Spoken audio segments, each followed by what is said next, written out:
El día comenzó con una tormenta inesperada que partió el cielo en dos, como si anunciara que algo profundo estaba a punto de romperse también dentro de alguien.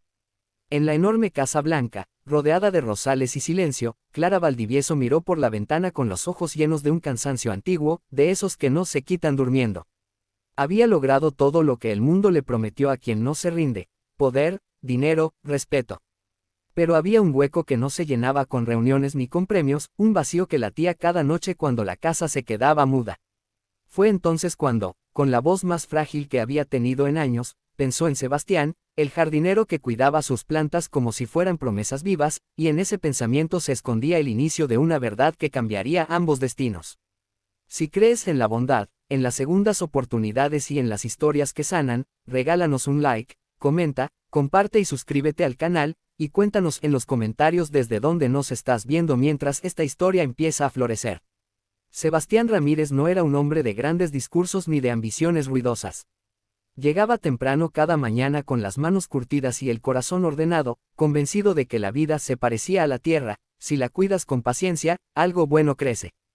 Había aprendido a callar desde joven, desde que la necesidad lo empujó a trabajar antes de tiempo y a dejar los estudios para sostener a su madre enferma. En ese jardín encontró un refugio, una forma de crear belleza sin ser visto, y sin darse cuenta se convirtió en el único testigo constante de la soledad de Clara. Ella lo observaba a veces desde lejos, viendo cómo hablaba con las plantas, cómo arreglaba lo roto sin quejarse, y esa calma le parecía un idioma que ella había olvidado. Clara llevaba años luchando contra un deseo que no se atrevía a nombrar en voz alta. Los médicos habían sido claros y crueles a la vez, hablándole de relojes biológicos y probabilidades cada vez más pequeñas. Había pospuesto la maternidad por construir un imperio y ahora el silencio de la casa le devolvía la factura. No quería lástima ni soluciones fáciles, quería verdad, y en medio de ese torbellino emocional, Sebastián apareció como una posibilidad humana, honesta, inesperada. No se trataba de poder ni de dinero, sino de confianza, de respeto, de una petición hecha desde la vulnerabilidad más pura. Para Sebastián, aquella conversación sin palabras, cargada de miradas largas y silencios densos, fue un terremoto interior. Nunca se había visto a sí mismo como alguien capaz de cambiar la vida de otra persona de esa manera. Dudó, se cuestionó, se sintió pequeño frente a la magnitud de lo que Clara deseaba. El miedo lo visitó en forma de noches sin sueño, pensando en los juicios ajenos, en el peso de una decisión irreversible, en la posibilidad de perder el trabajo que sostenía su hogar. Pero también apareció algo nuevo, una sensación de propósito que lo empujaba a mirar más allá de su propio temor. Los días siguientes fueron de reflexión silenciosa. Clara caminaba por la casa tocando paredes, fotografías, objetos que habían perdido sentido, imaginando risas que aún no existían. Sebastián trabajaba con más cuidado que nunca, como si cada semilla plantada fuera una pregunta lanzada al futuro. Ambos entendieron que ayudar no siempre significa sacrificarse hasta desaparecer, sino elegir con conciencia y dignidad. El acuerdo que nació entre ellos fue limpio, respetuoso, guiado por la necesidad de hacer las cosas bien, sin atajos ni sombras. El proceso no fue fácil. Hubo momentos de espera desesperante, de esperanza que se encendía y se apagaba como una vela al viento. Clara tuvo que enfrentarse a sus propios miedos, a la idea de depender de alguien más, a soltar el control que siempre la había protegido. Sebastián tuvo que aprender a hablar, a expresar lo que sentía, a poner límites y a confiar en que su valor no estaba determinado por su posición social. En ese camino, sin buscarlo, nació entre ellos un vínculo profundo, no romántico en el sentido tradicional, sino humano, sólido, construido con honestidad. El jardín cambió con las estaciones, y con él, las personas que lo habitaban. Clara empezó a sonreír de nuevo, a escuchar música por las tardes, a caminar descalza sobre el césped húmedo.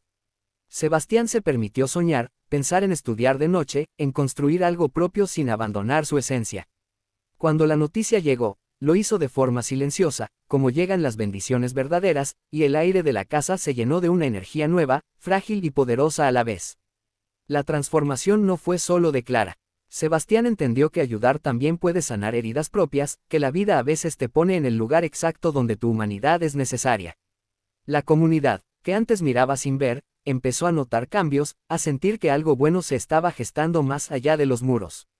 No hubo escándalos ni rumores, solo un respeto tácito por una historia que no necesitaba explicaciones. El día que Clara sintió por primera vez ese latido diminuto, comprendió que la fuerza no siempre está en resistir, sino en pedir ayuda a tiempo. Pensó en todas las mujeres que callan sus deseos por miedo al juicio, y decidió que su historia no sería de vergüenza, sino de valentía.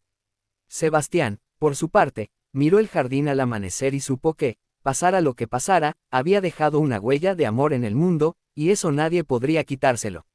Si esta historia te está tocando el corazón, si sientes que habla de segundas oportunidades, de humanidad y de esperanza, te pedimos desde lo más profundo que interactúes con este video, que dejes tu apoyo y lo compartas para que llegue a más personas que necesitan creer que aún hay bondad. Antes de terminar, déjanos un comentario y cuéntanos qué parte de esta historia te conmovió más y por qué. Al final, cuando el jardín volvió a llenarse de flores y la casa dejó de sentirse vacía, Clara y Sebastián entendieron que la vida no siempre sigue los caminos que planeamos, pero a veces nos regala rutas más humanas. No hubo héroes ni villanos, solo dos personas que se atrevieron a hacer lo correcto desde el amor y el respeto. Y en ese pequeño milagro cotidiano, el mundo se volvió un lugar un poco más amable, recordándonos que ayudar, cuando nace del corazón, siempre encuentra la forma de florecer.